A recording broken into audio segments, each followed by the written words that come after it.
this is metallic thread.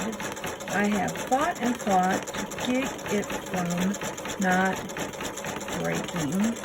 And so I laid it on the side, I laid it in the back. Finally, I took one of those little suction cups and I took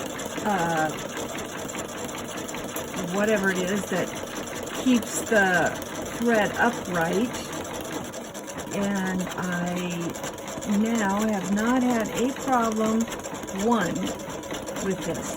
Part of it is that this is very close to this, and it's above the bottom because the bottom kept letting it loop underneath.